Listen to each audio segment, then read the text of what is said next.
On September 15th, Nike created a revolutionary new basketball shoe. On October 18th, the NBA threw them out of the game.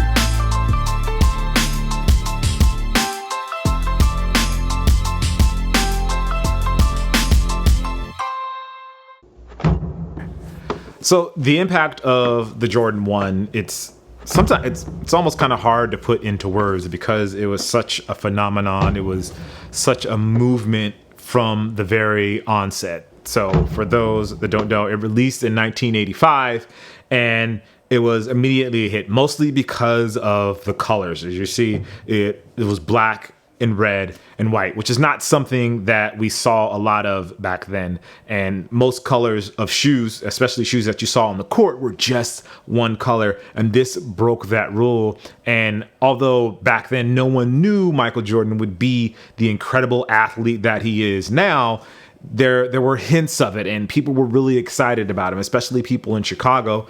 And the Jordan 1 just really caught the world by storm and really became a major part of the culture that stands until today. The Jordan 1 over the years has been shown in many shapes and forms. There's lows, there's mids, there's highs, but something that they've done more recently is they allow you to kind of wear away the color on top of the Jordan 1 to show a different colorway. And that's what they've done with this pair, the LA to Chicago's. These came out, I believe, last year, and they have become one of the favorite shoes that I have in my collection just because obviously I'm from LA and I'm a Lakers fan, but I just want to see it wear away. I subscribe to the concept of wearing your kicks, although there are some pairs that I don't actually wear. The pairs that I do wear, I wear them all the time. It's like a bad habit. You find the shoes that you really like, and those are the ones that I always wear, and they're always on my feet.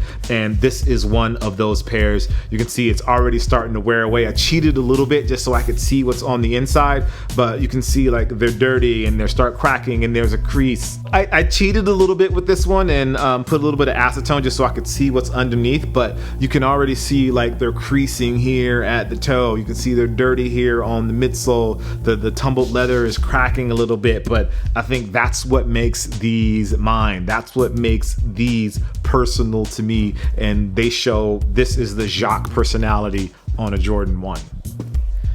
Now, I try not to say that I'm a collector, but I guess in a sense there is a little bit of collector in me when it comes to the sneakers, because I like to wear most of the sneakers that I have, but this is one of the few pairs that I have not worn. This is the Fragment Air Jordan 1. Obviously, it's a highly coveted sneaker in the sneaker world, and I honestly just can't bring myself to wear it. I just think it's a beautiful, beautiful shoe. The way the royal and the black and the white just plays out on the midsole, then obviously the little small Fragment logo right there. So this is one that I don't think I'll ever wear as much as I may want to. I don't think I'll ever sell it. It'll just be one of those like display shoes that I have that I will treat like an art piece. I just know it's highly coveted in the sneaker world, and I think that's part of why I don't want to wear it, just because I know how many people love this shoe, and I don't want to beat it to death or wear them to death.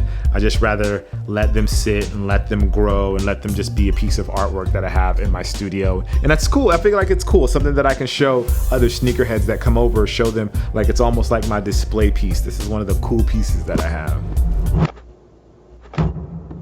This sneaker in general, I think of like one that, you know, the design elements of the shoe. I think of the colors of the shoe. I think of the lines of the shoe. And those are similar things that you think about when it comes to art. And to me, that really explains why I consider sneakers art. When you look at an art piece, it's what emotion does it elicit from you? What are the lines telling you? What are the colors telling you? What is the intended purpose of it? And what does that mean? How does that relate to you? And I think all of those things are things we consider when we think about art. I think we have that full story. It elicits emotion. It gives you color. It gives you lines, and it allows you to think.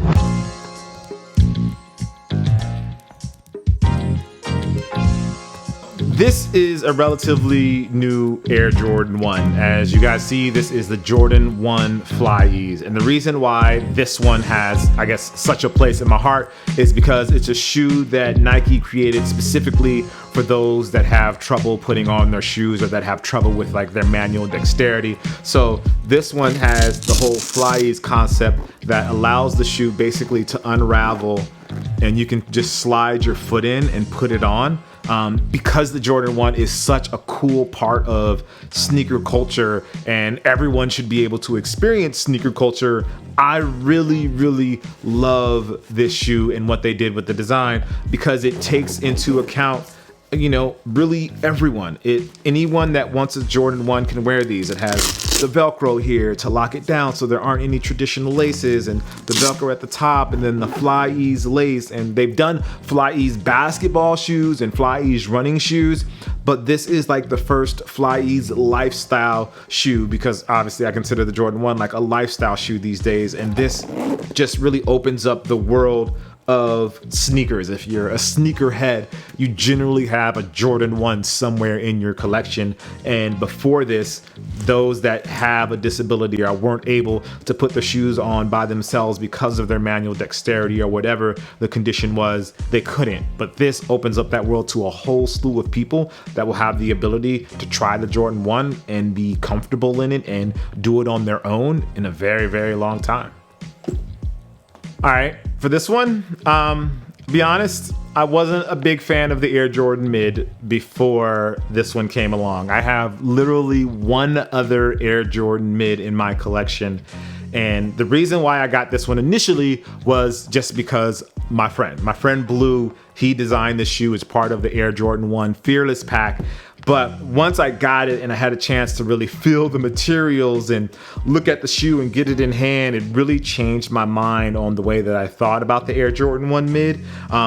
Again, I wanted to support Blue. Blue is an incredible artist, and the idea of supporting him and being able to help him continue his legacy I was all about that. And that's why I originally bought these. But now that I have them in my hand and I think about like his concept for the shoe with the colors and how he put all of these like the main colors that he uses when he paints to help complete the story of the shoe and how that pops. I just fell in love with the shoe automatically, and I've obviously been wearing these quite a bit as well, as you can tell from the outsole and the midsole from me wearing them so often. But I just thought it was a really great example of taking a silhouette that some people don't necessarily respect or that some people didn't necessarily relate to, and being able to do things to it and add colors to it to make it relatable and make it something that people took a second look at. And now they're going to reconsider the Air Jordan 1 Mid because of not just Blue but the whole Fearless pack. But this was the standout in my opinion. This is the one that I thought was the most impactful. It had the most impact on me. So if I'm going to be honest, I didn't really own a Jordan 1 until the 2000s. I've known about the shoe forever, but I was a basketball player and I enjoyed playing basketball. So a lot of the shoes that I was buying were shoes that were performance-based, were shoes that I could actually play basketball in. I wasn't wearing them as much as a lifestyle shoe, or they were doubling up as lifestyle shoes as well. I wasn't buying anything specifically for that purpose. But in the 2000s, the sneaker culture got bigger and bigger, and I became a bigger part of the sneaker culture. The Jordan 1 is almost like it kind of started calling me. It was like that moment where you see something and you go like, that's what's been missing. And so the Jordan 1 became an immediate part of my collection, especially as I got more into it, started talking about it more, and felt more like involved in the sneaker culture, I would say. The Jordan 1 became a part of my life. Hype is what hype is. That's the only way to put it. I slept on the Off-White Air Jordan 1. I thought it was dope originally, but I was like, oh, I'm not going to shell out the money for that. But then I had the opportunity to get these. I wanted the Chicago originally, but then I ended up getting these, and I haven't worn them yet. because I feel like this is something I'm going to hold on to until the hype kind of dies down. I feel like this is a sneaker I'll bring out years from now to wear, and people will be like, oh, I remember those. Like I want this to be almost like a piece of just something that brings back the nostalgia for people. So maybe 5 years from now, maybe 10 years from now, I'll pull these out and they'll still obviously be in brand new condition, and people will be like, oh, I remember the off-whites. Like I want this shoe to represent a time in people's minds, so that if they go back to, oh, remember how crazy the sneaker world was, or those were the good times, or oh, sneakers are terrible now, it was so good back then. But just giving it some distance to kind of create memories for people that have seen this sneaker and that can relate to this sneaker, and then wearing this sneaker again 5-10 years from now, where those memories will come back and people will have that moment and use this almost like a song that brings you back to the moment you first heard it, or a special moment. And I feel like this one, the Off-White Air Jordan 1, will be one of those sneakers that will bring people back to that moment when they came out, especially now that sneakers are so big and that Off-White is such a big part of the culture. That's not always going to be the case. So to be able to wear these when that kind of dies down and gives someone nostalgia, I think that's pretty cool. The reason why this one is one of my favorites is because the Air Jordan 1 Shattered Backboard ushered in a new conversation with Jordan 1s in recent releases of Jordan 1s. The quality of Jordan 1s had started to become questionable, and the storytelling with Jordan 1s had kind of gotten a little stale, to be honest. But with the release of the Shattered Backboard Jordan 1s, it almost rejuvenated the way that sneakerheads viewed the Air Jordan 1. It was like a reset button. One, the quality was great. They had this really nice, soft leather all over the shoe, and that was, I think, the secondary storyline for this shoe. I mean, it's a great leather, and it's always good to get great leather on a Jordan 1 because it makes them break in so much better. But the storyline of some random game that Michael Jordan went to and won, like when he was during the summer one year and just went and played, and this was the color of his jersey, it brought a new level of kind of like storytelling, reaching deeper into the life of Michael Jordan. We always hear about he went to North Carolina, he wore Chicago Bulls colorway, he had the Space Jam and elephant print and cement print. But this dug a little deeper into Jordan's story, which is what I like, because it gave us a better picture of who he was. And the fact that this shoe had such good leather, it really resonated with the community, and the story, it really resonated with the community and allowed this shoe to become bigger and to have a larger platform than Jordan 1s that were coming out at the time had. So that's what makes this one special. And again, another pair that I have not worn, and you can see like it's starting to sparkle up a little bit, so I do need to clean them up a little bit, but I just think it's a really cool shoe, and the story that this shoe brought to sneaker culture and to the Air Jordan 1 really helped, again, reset the way we looked at the shoe and the way the community accepted the shoes and the stories that Nike and Jordan Brand told about the Jordan 1.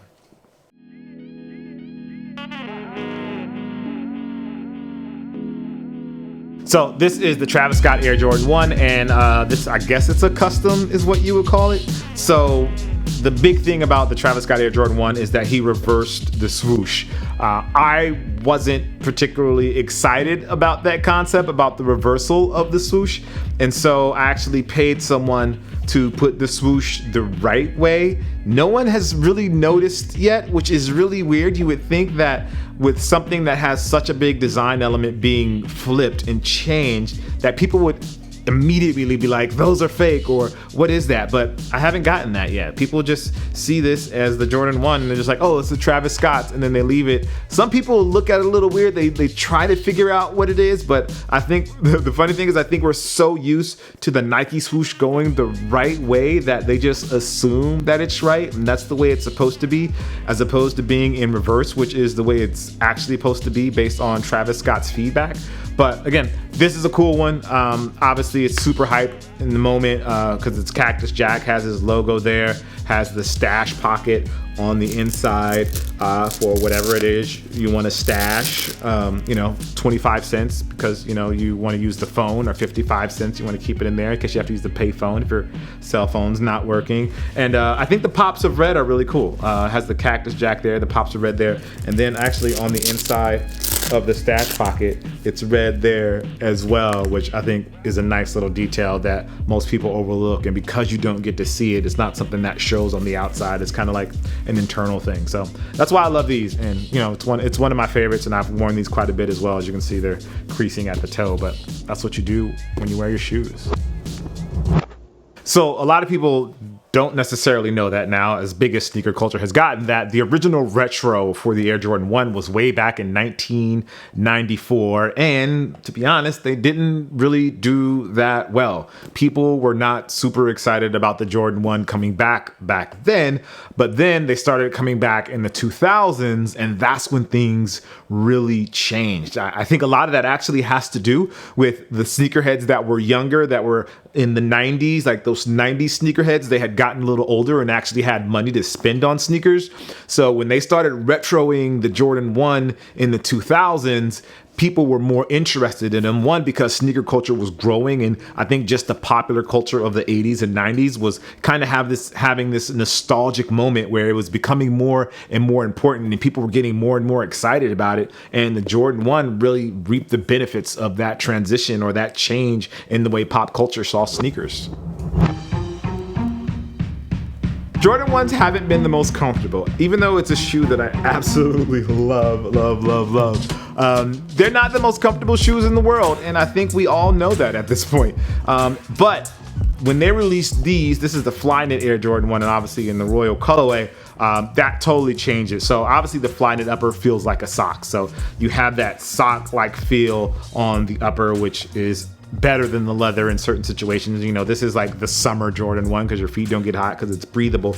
But they also did like reinforced insoles in these. So they have like these leather insoles in these. And then you also see that it's leather on the inside as well, which is a very interesting way to do a Jordan 1. Because like on one hand, it's like, oh, it's Flyknit, but you don't think of Flyknit as elevated, but I think that's what they did with this one. They elevated it. They used the Flyknit as an excuse to make a higher quality Jordan 1, and that's why you have the leather on the inside here, and then you have the leather on the insole, which makes these infinitely more comfortable than your regular Jordan 1, which has like that regular air in the insole. But yeah, I just love these because they're comfortable, and that's literally why I wear these so much. And maybe this is my quote unquote fragment that I wear because I don't wear the actual fragments that I have. So this is my way of wearing those without wearing the fragments, and they're more comfortable too. So of every Jordan 1 in my collection, this is probably the most worn pair of Jordan 1s in my collection, as you can see, or the pair that I beat up the most. You see it has this iridescent upper. This is from All-Star, I believe 2016 or 2017. That was in New Orleans, and I don't know why I wore these so much. I guess it just tells you that I really like them, but I've worn these more than anything else in my collection. I think because I feel like this can go with a bunch of different outfits, and the colors because the colors change and the colors shift, I don't feel like it has to be this outfit or that outfit. This gives me more of the ability or the option to wear a bunch of different things and throw these on and they still work. So these have been worn everywhere. I've flown in them. I've worn them to New York and Florida. I've worn them overseas. Like, this pair just for some reason really resonates with me. The leather's really soft. The leathers feel great. They broke in really well. Again, you can see the crease there, but like, I don't even care. Like, I would wear these today and not think twice about it. I probably should clean them, but I kind of like that they're dirty as well, because it shows that I wear them and that they don't need to be in pristine condition to wear your shoes. So I really appreciate these, and I kind of want another pair because, again, these are probably going to fall apart very soon just because of how much I've worn them. You can see the stitching is already starting to come out. Maybe I should just clean them and see what they look like when I clean them. I don't know. I just really love these. Yeah, again, from All-Star New Orleans, I believe 2017. 2017. So the future of the Jordan 1 is exciting. They're doing new things with the shoe. They've heard the feedback from the community that it's not the most comfortable shoe to wear. So you see them putting zoom inside of the Air Jordan 1 to make it a more comfortable shoe. You see they're doing different materials. They're doing the higher cut, like the actual old 1985 Air Jordan 1. So I think there's a lot of room to play. And I know the silhouette seems pretty basic and it almost seems classic that you don't want to touch it, but put into the right hands, you can see the small changes, maybe the changing of a line, the change of a swoosh, the change of a cut, the thickness of the toe box. All those things are left to interpretation. And with the community, and as the community grows and more people are exposed to the Air Jordan 1, I think over, the next 5, 10, 15 years, the shoe will always be there in its classic form, but how it evolves and becomes a bigger part of the conversation based on new technologies and new manufacturing methods is going to be super exciting, and I can't wait to see what Jordan Brand does.